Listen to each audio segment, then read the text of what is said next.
வணக்கம்.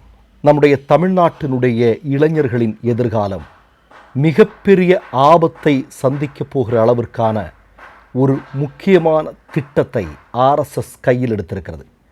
அதற்கு ஒப்புதல் அளிக்க காத்திருக்கிறார் தமிழ்நாட்டினுடைய முதல்வராக இருக்கக்கூடிய விஜய் அவர்கள். உங்களுக்கெல்லாம் நல்லா தெரியும், கடந்த 50 வருடங்களுக்கு மேலாக தமிழ்நாட்டில் திராவிட கட்சிகள் மாறி மாறி ஆட்சி பொறுப்பிற்கு வந்திருக்கிறார்கள். சில நேரங்களில் அவர்கள் பாஜகவோடு கூட்டு சேர்ந்திருந்தாலும் கூட தமிழக நலன் என்று வரும்போது அதை ஒருபோதும் விட்டு கொடுக்காமல் இருந்திருக்கிறார்கள். ஆனால் இப்போது அது நிகழ்வதற்கான வாய்ப்பு இருக்கிறது. தாவேக்காவினுடைய ஆட்சி வந்ததற்கு பிறகு தங்களுடைய திட்டங்களை எல்லாம் சுலபமாக செயல்படுத்த முடியும் என்கிற இடத்துல ஆர்எஸ்எஸ் நகர்ந்திருக்கிறது என்பதுதான் முக்கியமான செய்தி. உங்களுக்கு ஒரு பழைய செய்தியை சொல்கிறேன். எடப்பாடியார் ஆகட்டும் அல்லது முன்னாள் முதல்வர் மு.க. ஸ்டாலின் ஆகட்டும், இவங்க எல்லாருமே தமிழ்நாட்டினுடைய இளைஞர்களுடைய நலனுக்காக சுப்ரீம் கோர்ட் வரைக்கும் போய் வெற்றி பெற்ற தமிழர்களுடைய நலனை பாதுகாத்த ஒரு மிக முக்கியமான செய்தி ஒன்று இருக்கிறது. அது என்ன? தமிழ்நாட்டில் இருக்கக்கூடிய பல்கலைக்கழகங்கள், அந்த பல்கலைக்கழகங்களுடைய துணைவேந்தர்களை யார் நியமிப்பது? அது ஆர்எஸ்எஸும் பாஜகவும் சேர்ந்து என்ன அப்படின்னா, துணைவேந்தர்களை நியமிப்பது தொடர்பான அந்த உரிமை கவர்னருக்கு இருக்கிறது என்பதாக எடுத்து வருகிறார்கள். அதை ஹைகோர்ட்லேருந்து சுப்ரீம் கோர்ட் வரைக்கும் போய் அதை முறியடித்து இல்லை தமிழ்நாட்டில் யார் முதல்வர் பொறுப்பில் இருக்கிறார்களோ அவர்தான் தமிழ்நாட்டினுடைய பல்கலைக்கழகங்களுடைய துணைவேந்தர்கள் நியமனமான முடிவை எடுக்கிறதுக்கான அதிகாரம் அவர்களுக்குத்தான் இருக்கிறது என்பதாக வென்று வாதிட்டு வந்தார்கள். ஆனால் இன்றைக்கு என்ன நடந்திருக்கிறது? இன்றைக்கு இந்த துணைவேந்தர்களை நியமிக்கக்கூடிய குழுக்களில் 3 பேர் கொண்டதை 5 பேராக மாற்றியிருக்கிறார்கள்.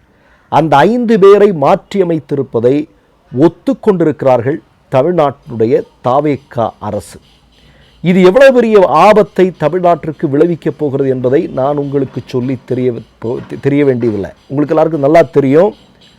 தமிழ்நாட்டில் இன்றைக்கு பாட புத்தகங்களில் திராவிட கட்சிகள், நீதி கட்சிகள், இடதுசாரி இயக்கங்கள், தலைவர்கள் இவர்களுடைய வரலாற்றை படிப்பதன் மூலமாக சமூக நீதி என்பது மற்ற மாநிலங்களோடு ஒப்பிடுகையில் தமிழகம் எங்கோ இருக்கிறது. நம்முடைய மாணவர்களுக்கு சாதி, மதம் இந்த மாதிரியான விஷயங்களை வைத்து பாகுபாடு உருவாக்கக்கூடிய விதத்திலான அல்லது இன்னொரு மதத்தை சார்ந்தவர்களை வேற்று மனிதர்களாக பார்க்கக்கூடிய விதத்திலான பிளவாத அரசியலை மையமாக கொண்ட புத்தகங்களோ பாடங்களோ தமிழ்நாட்டில் இதுவரையிலும் இடம்பெறவில்லை. அதற்கு நாம் அனுமதித்ததும் இல்லை.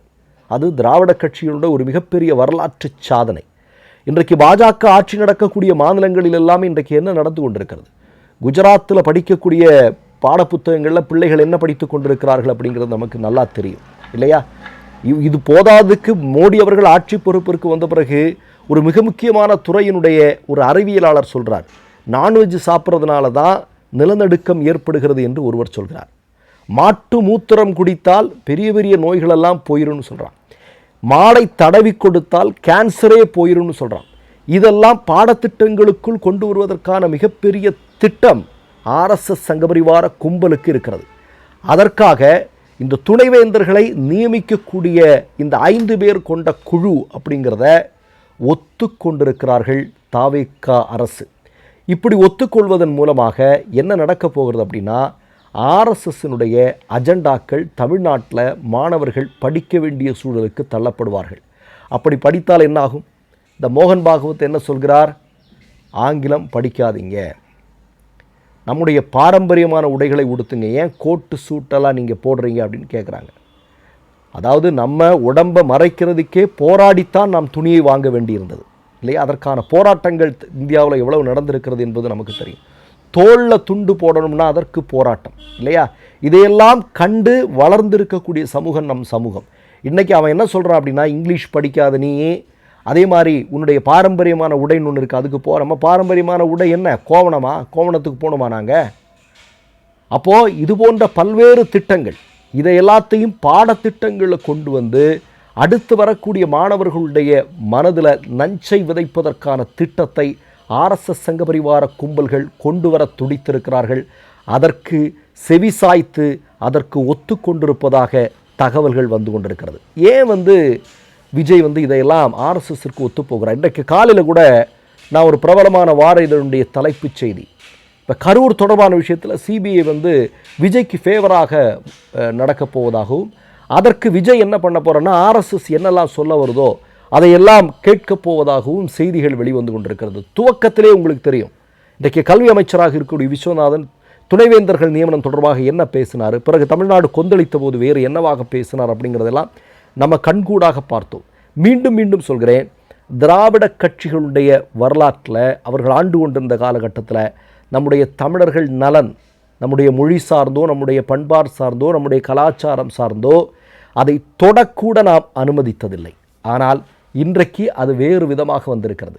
இன்றைக்கு கூட நான் பாருங்கள், இந்த பதிவை நான் எடுக்கும்போது 10வது வகுப்பிற்கு நீட் தேர்வு அப்படிங்கிற ஒரு திட்டத்தை கொண்டு வருவதற்கு இவர்கள் ஆர்எஸ்எஸ் ஒரு திட்டம் போடுது.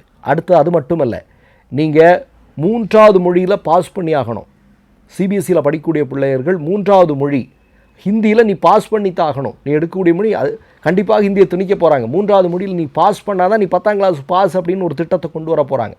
அப்போ நம்முடைய பிள்ளைகளை புதிய கல்விக் கொள்கைகளின் மூலமாக இறுக்கி நசுக்கி கொண்டிருக்கக்கூடிய இந்த சூழலில் துணைவேந்தர்கள் நியமனத்திலையுமே ஆர்எஸ்எஸ்னுடைய திட்டத்திற்கு விஜயனுடைய அரசும் ஒத்துப்போவது அப்படிங்கிறது நிச்சயமாக அதிர்ச்சி அளிக்கக்கூடிய செய்தியாக இருக்கிறது. நல்லா யோசிச்சிங்க, கல்வியில் ஒருத்தன் கை வச்சுட்டான், கல்வியில் ஒரு சித்தாந்தத்தை உள்ளே புகுத்திக்கிட்டாங்கன்னா நம்ம எத்தனை தலைமுறையானாலும் நம்ம அவர்களை காப்பாற்ற முடியாது. அது மிகப்பெரிய ஆபத்து. இன்றைக்கு வட இந்தியாவிலெல்லாம் கல்வி நிலையங்களில் என்ன நடந்துகிட்ருக்கு அப்படிங்கிறதெல்லாம் நம்ம தினமும் செய்தியை பார்த்துட்ருக்கோம். முதல் பிளாஸ்டிக் சர்ஜரின்னு யார் பேசுகிறா அப்படிங்கிறதெல்லாம் நமக்கு தெரியும் இல்லையா? வரலாற்றுக்கு புறம்பான பகுத்தறிவுக்கு ஒப்பாத விஷயங்களை தொடர்ந்து பேசி வருகிறார்கள். அதை பாடத்திட்டத்திற்கும் கொண்டு வருவதற்கு முடிவு செய்கிறார்கள். அப்படி முடிவு செய்வதன் மூலமாக தமிழ்நாட்டு இளைஞர்களுடைய ஒவ்வொரு மாநிலத்திற்கும் ஒரு மொழி, தனித்துவமான மொழி இருக்கிறது இந்தியாவில் இல்லையா? இப்போ அந்தந்த மாநிலத்தினுடைய இளைஞர்களுடைய அந்த மொழி, பண்பாடு, வரலாறு இவற்றை சிதைப்பதற்கான திட்டம் அதை தமிழ்நாட்டிலும் செய்ய துடித்து கொண்டிருந்தார்கள். அது இப்போது அவர்களுக்கு கனிந்திருக்கிறது. நாம் என்ன செய்ய போகிறோம்? மற்றொரு நிகழ்வில் சந்திப்போம். நன்றி, வணக்கம். 3 யூடியூப் சேனல்கள் வியாபாரத்திற்கு இருக்கிறது. தேவைப்படுபவர்கள் இந்த எண்ணுக்கு தொடர்பு கொள்ளுங்கள். மை நேம் இஸ் ரெட் சேனலை சப்ஸ்கிரைப் பண்ணிக்கோங்க. அதுக்கப்புறமா பக்கத்தில் இருக்கிற ஜாயின் பட்டனை கிளிக் பண்ணீங்கன்னா ஒரு நியூ பேஜ் ஒன்று ஓப்பன் ஆகும். அதுலேயும் ஜாயின் பட்டனே கிளிக் பண்ணிக்கோங்க. அதில் பார்த்தீங்கன்னா credit R debit card options இருக்கு. இதில் உங்களுக்கு விசா, மாஸ்டர் கார்டு, ரிப்பே அப்படின்னு 3 ஆப்ஷன்ஸ் கொடுத்துருக்காங்க. அதில் நீங்கள் எந்த கார்டு சூஸ் பண்ணுறீங்களோ அந்த கார்டோட நம்பர் என்டர் பண்ணிக்கோங்க. அப்புறமா கார்டோட வேலிடிட்டி மந்த் அண்ட் இயரை டைப் பண்ணிக்கோங்க. அடுத்தபடியா உங்க கார்டோட பின்னால சிவிசி கோடுன்னு சொல்லிட்டு 3 நம்பர்ஸ் கொடுத்துருப்பாங்க. அந்த நம்பர் இதில் என்டர் பண்ணிக்கோங்க.